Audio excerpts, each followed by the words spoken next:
Yeah, so I was curious, based on everything you said before, like, what do you think about the Republic of New Africa or the Black Belt thesis? Like, this idea that Black Americans should have an independent nation in places where they make up a majority, which was historically in the South.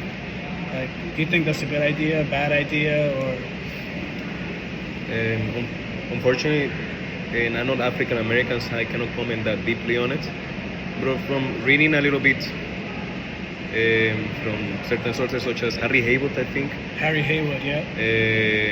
just like getting informed on, for example, like some of the positions of the Black Panthers and the Black Liberation Army, such as like people like Assata Shakur. It seems that historically, and I don't want to like make sweeping generalizations, maybe like in the future, hopefully in the future that this happens, but I don't know if there is a basis for like uniting African American people on that sense, because maybe the conditions and the differentiation between the culture of this country has grown less towards heterogeneity and more towards homogeneity, right?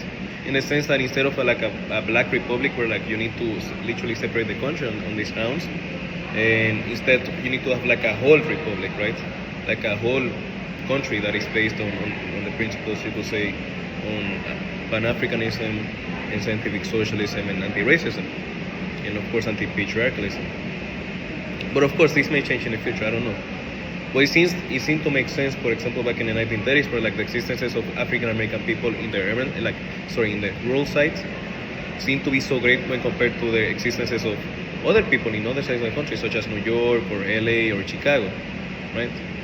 Reading, for example, on the history of the Communist Party of this country, right, and the fact that they found the organizing and doing outreach like among these communities to be like such a step forward and such a like a different way of understanding reality and understanding, you could say, the masses, because you literally cannot speak the same language. You cannot speak the same language of revolution to people who don't have it, who don't have the tools of analysis, but do have the cultural, historical background to understand it in different ways, right? And in that time period, maybe makes sense, right, as a proposition, and by certain intellectuals. But I don't know if now it could be like accomplished. But then don't quote me on it because I'm not an authority. I got you. No, you don't have to be an authority. So, I appreciate you saying your opinion. Can I just say one thing? I think the biggest change since the Black Belt thesis back in like the 30s is the black population has gotten much smaller, like relative to like they don't make up the majority in that many areas as they used to, and that is a big issue for sure. But I still think there's a lot of potential, and some of these new African groups have also called for like black people to eventually move back to try to orchestrate like a reverse Great Migration, because you know a lot of African Americans still have connections to the South. Some of them will go there, visit family, grandmas, aunts and uncles and stuff like that. So to me, it's like, you know, we live outside of DR, but that doesn't stop you being Dominican, right? Even I was born here. I still consider myself Dominican, even if I'm not that like acculturated. I feel like that connection is still there, and I feel like a black majority area creates potential that doesn't really exist in other parts of America. That's my opinion. You know, that's an interesting proposition, right? But when you consider how people are organized in this country and in countries that are super urbanized, in fact that this country is 100% urbanized, and you ask people, okay, what is your identification with? You identify with your, for example, with your nationality, or with your culture, or with your workplace, or with your community, which is the place where you live currently and where you have lived most of your life. And you ask people in other places, I don't want to generalize this to America, but like you ask other like people in other countries that are super urbanized, and which is the place where they feel most identified with, and they say usually the community. They say the neighborhood, they say the hood, they say like basically the place where they grew up, and they continue to develop themselves. And I do think that in America, most African American communities do feel like a strong identification with their current community, right? You go to Jamaica, like Eastern Queens, if I'm correct, or Southeastern Queens, and you see these communities of African American people who have been there since the 1920s, and you cannot really organize them on the workplace where they are because that is really temporary, right? But you can organize them on the basis of the place where they live, And for example, how Nacha is so underdeveloped, how the amenities that exist like in Jamaica are like so destitute. How, for example, the public infrastructure is always for generations has been basically underfunded. But isn't that a form of colonialism and national oppression? Honestly, I don't know how can you connect both of them, because I feel like it is like as an organizer, right? You see like the practical and pragmatic side. And we feel our organization feels, right? It feels it is easier to organize people on the basis of community, right? To organize basically say go to Jamaica and say people, you should have like rent stabilization, you should be owning of your houses. That's understandable. I agree with that. The local demands and all that. Can I Go ahead. Sorry, Sorry. bro. So a point that you made earlier, you said that instead of like trying to claim like land in the south, you think it's better to just like basically take over the whole country, right, and have some sort of, I guess, massive reorganization of like the government, and just in a way like, I guess, socialism for all, if I'm not mistaken, right, rather than freeing like a specific part of it, correct? I think Kind of? I think that's closer to Americans. Yes. Okay, so the whole thing though of New Africa, or the Republic of New Africa, is that like basically black slaves, they weren't, it's not like they voted to be integrated into America. They were forced citizenship, you know, it was a forced act. And I think, and therefore, because you're integrated into America, you're viewed as a minority within the like white supremacy construct. And I guess the argument for New Africa is that actually we're not a minority, we're an oppressed nationality, and therefore we have the right to this land that we've been, you know, enslaved for like 400 plus years. And the whole idea of like, well, people are not people already have like spent like decades like in Jamaica, Queens or whatever, and therefore how can they claim the South, or how can people that are in urban areas claim the South? But that's the whole idea, that the consciousness, right, needs to be raised, where they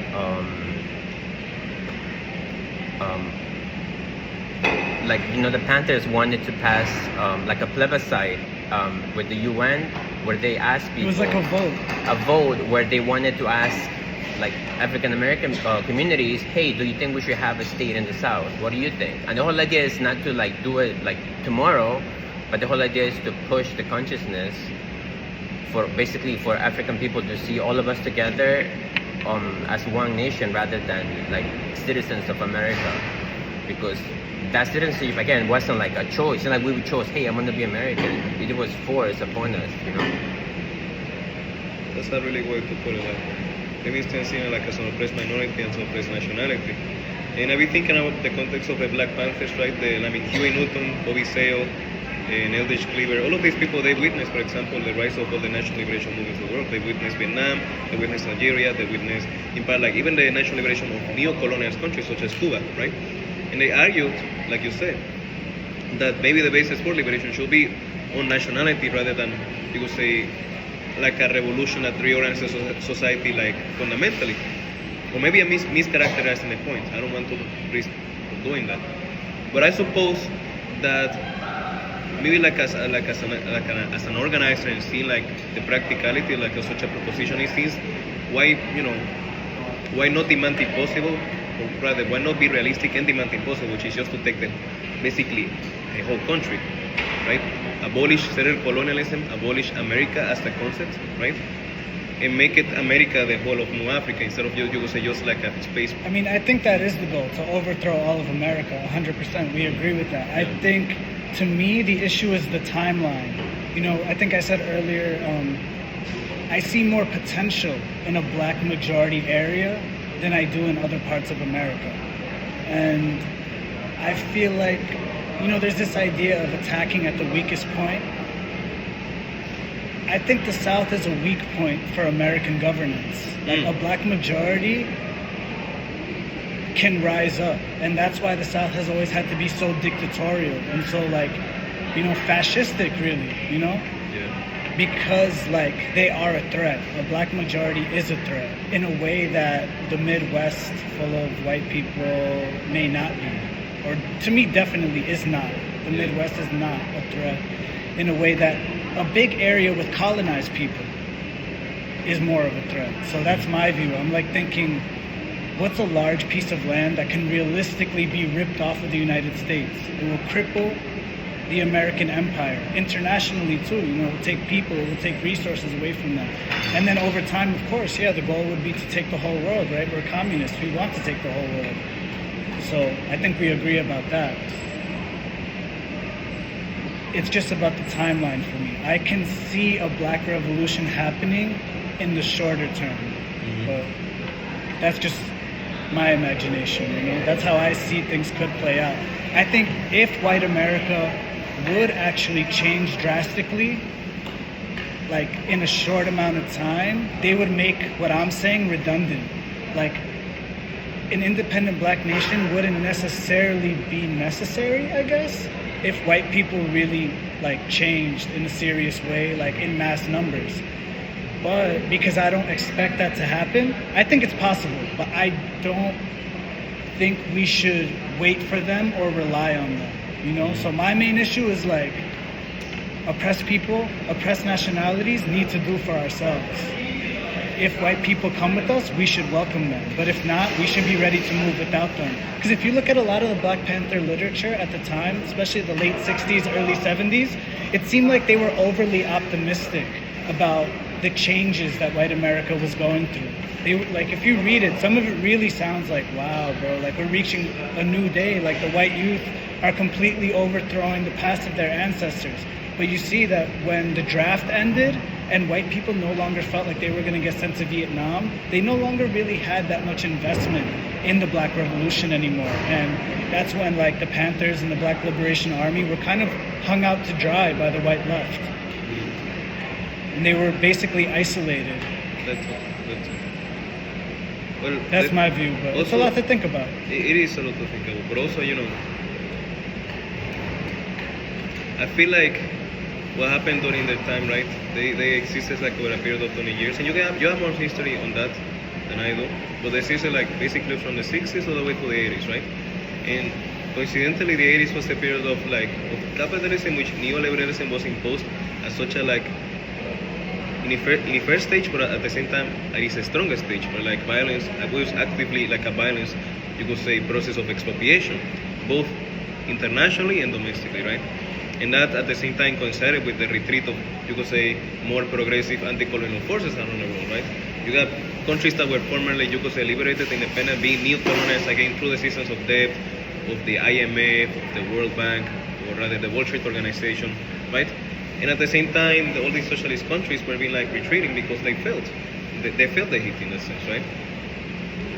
So what I suppose I want to say is that in this context where like neoliberalism is so entrenched and it has equalized the conditions of existence of so many people, from black to Latin American to Asian to Arab in this country and in other countries around the world, it seems like the propositions, the realistic proposition, right, is to just to like abolish America as a whole, right? I don't want to die on this hill because it is not my hill to die on. It is like this is the question of African American people whether they want to answer that question, right?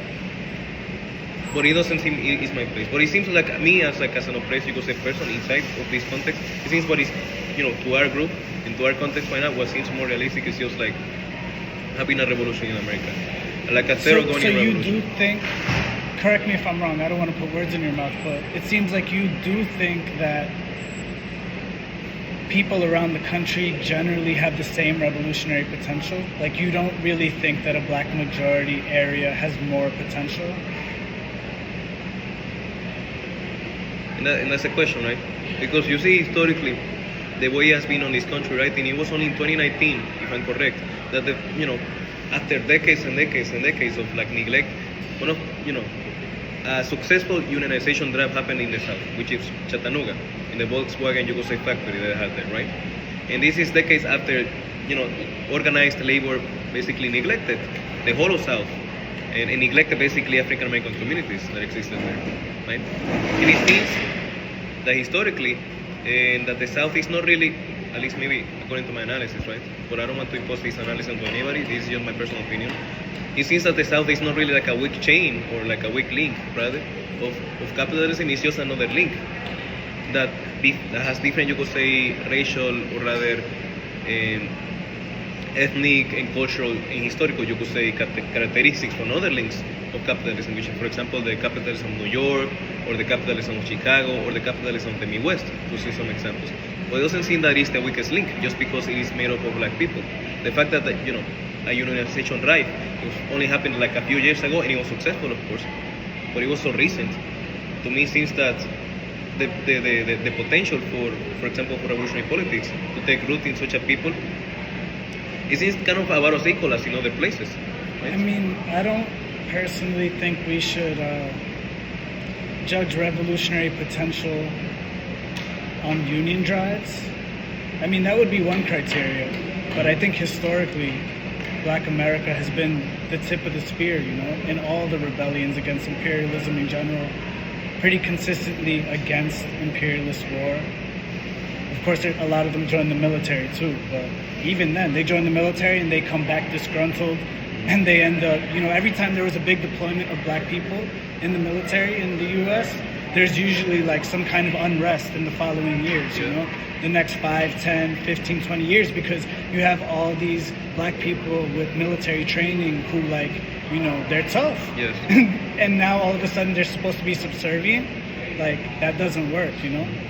So, I don't know. I feel that time will tell. But I do see more potential, not just in the Black South, but in any area with a large colonized community. I truly believe we need to protect ourselves from the white left.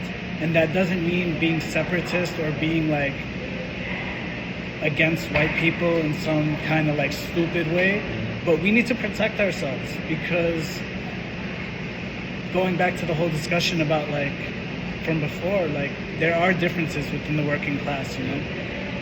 That's my opinion. But we may have to agree to disagree for now. Not sure if you want to make any final comments. Yeah, I mean, just as a final comment, I don't want to extend my time and your time like thoroughly, and you know, make it unfair to you guys. But I suppose that, just to clarify, I don't want to say that black people don't have lack this revolutionary potential just because, you know, just because of things I said. I don't think, and I've seen like in practical terms that is like usually the most oppressed people that, you know, make up the leadership of a movement, right? So, you know, we're talking about like African American people, we're talking Latin American immigrants, we're talking queer people, right? And it seems, right, that even when we talk about what is the white left, we have to make like a differentiation of what is the white left.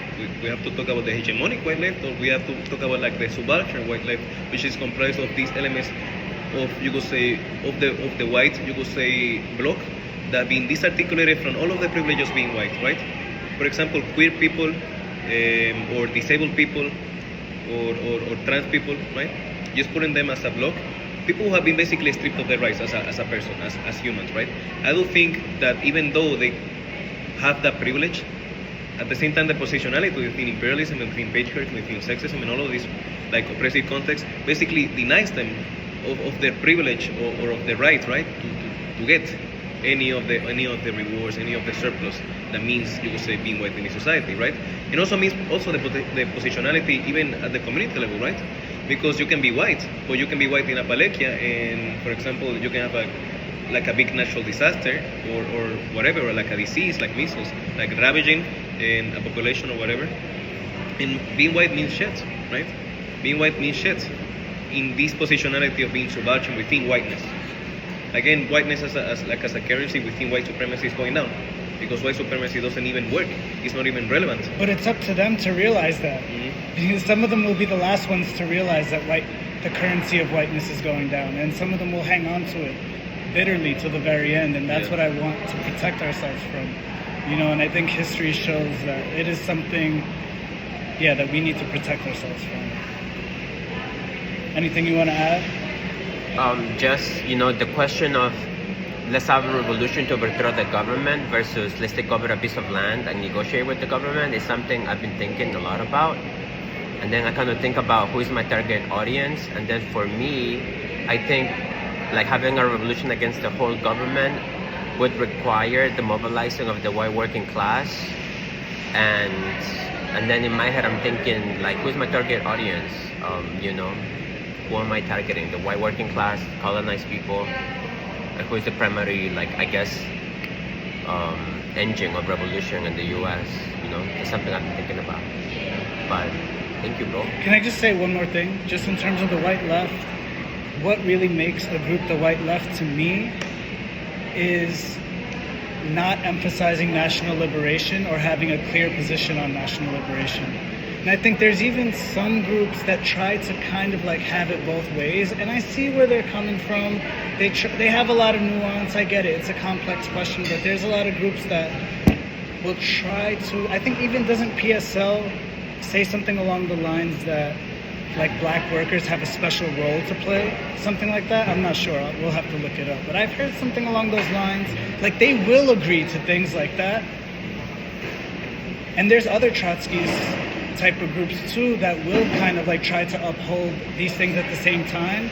But then to me it always felt like a bait and switch. Like it's like they kind of do support national liberation in the US, but then really when you see what they're about, they just want socialism for all as a substitute. So it's kind of like they reel people in, especially they reel a lot of young Black and Hispanic and different oppressed nationalities into their groups, talking about the need to overthrow white supremacy and all this militant sounding stuff, but then really it's kind of like a class-centered Trotskyist type of group. And I think that is something to watch out for. Any last thing that you want to say? Up to you. You could have the last word. Okay. And I thank you because I don't want to go out here defending PSL as a member because I feel like every single person within the left and as an organizer does have the right and maybe the responsibility to make criticisms from the outside to a certain organization and or movement. But being like an internal, you could say, member of PSL and seeing like the internal culture of how, for example, all these politics of national liberation and self-determination actually play out, and seeing who is the person talking about this. It seems that this organization, we're talking about PSL, maybe I'm biased because I'm a member, but it seems that the general membership, like as a whole, is black and brown, it is queer, it is subaltern in this sense, right? And of course, you can see the leadership also. That I feel like a majority, not believe, but like see actually with my own eyes that the majority of the leadership is actually black and brown, women and queer at the same time, right? So we see that these politics of self-determination and you could say national liberation, the ones you're talking about, maybe not in the same form as you're talking about, maybe, but like the substance, right? The substance of liberating or abolishing white supremacy as a whole, which is like an axiomatic point within the program of liberation, I think it is very relevant for PSL and many other groups. So PSL just specifically talking about it. All right, cool, bro. Thanks for talking. Thank you, bro.